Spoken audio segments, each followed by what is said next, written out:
ডংলিয়ন fashion একটা 100% Chinese owned একটা company এবং ওনারা 2019 সালে এখানে একটা ফ্যাক্টরি স্থাপন করেন এই জায়গায়। এবং এই ফ্যাক্টরিটা শুধু ফ্যাক্টরি না, ওই লোকালিটিটাই ওনারা এখানে ডেভেলপ করেন, একটা মসজিদ করেন, মাদ্রাসা করেন, এতিমখানা করেন, রাস্তাঘাট করেন, করে একটা ফ্যাক্টরি করেন এবং এখানে 3000 লোকের কর্মসংস্থান ওনারা তৈরি করেন। তৈরি করার পরে হঠাৎ করে 2021 সালে একজন এসে দাবি করেন যে এই জায়গাটার মালিক ওনার চাচা এবং চাচার একমাত্র বৈধ ওয়ারিশ উনি, বলে 2021 সালে উনি এসিল্যান্ডে একটা মামলা করেন এবং এসিল্যান্ড রায় দিয়ে দেয় যে এই জায়গার মালিক ডংলিয়ন ফ্যাশন না, এই জায়গার মালিক তোফাজ্জল হোসেন মুরাদ নামে একজন ব্যক্তি।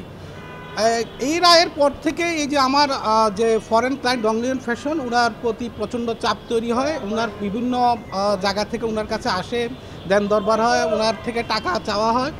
তারপরে ওনারা আমাদের শরণাপন্ন হন। আমরা এডিসি কোর্টে একটা আপিল করি এবং সাথে সাথে আমরা একটা ক্রিমিনাল কেস দায়ের করি। সেই মামলায়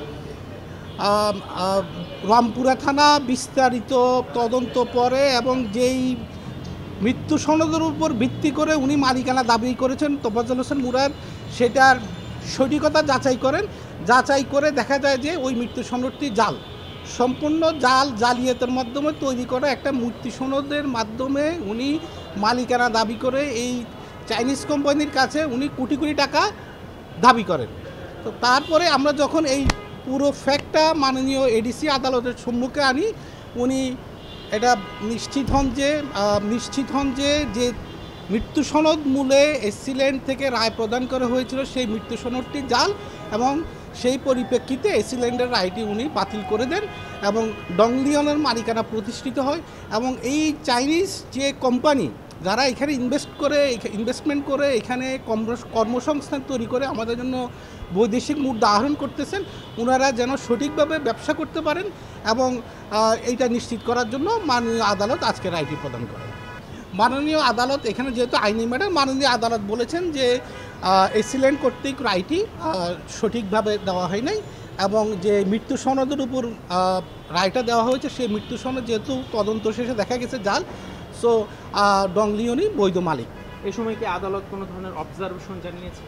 আদালত অবজারভেশন জেনেছেন যে যারা এই যে আমাদের যে ফরেন যে ইনভেস্টর যারা এখানে মালিকানা জমি ক্রয় করে এখানে ব্যবসা করেন, ওনারা যেন সঠিক আইনি প্রোটেকশন পান, আইনি সুরক্ষা যেন ওনারা নিশ্চিত করা হয়, সেই ব্যাপারে সবাইকে সচেষ্ট থাকার জন্য। মুরাদ কি কোনো ধরনের রাজনৈতিক পরিচয় ছিল? আমরা তো আমি ওই ওনার রাজনৈতিক পরিচয় সম্পর্কে আমরা অবহিত না, আমরা আইনি যেহেতু ব্যাপার আইনিভাবে আমরা মোকাবেলা করেছি এবং পুলিশ যথাযথভাবে তদন্ত করে একদম আপনার register of death and birth ওনারা তদন্ত করে এটা যথাযথভাবে দেখলেন যে ডাক্তারের সিগনেচারে মৃত্যু সনদটা ইস্যু করা হয়েছে সেই সিগনেচারই জাল।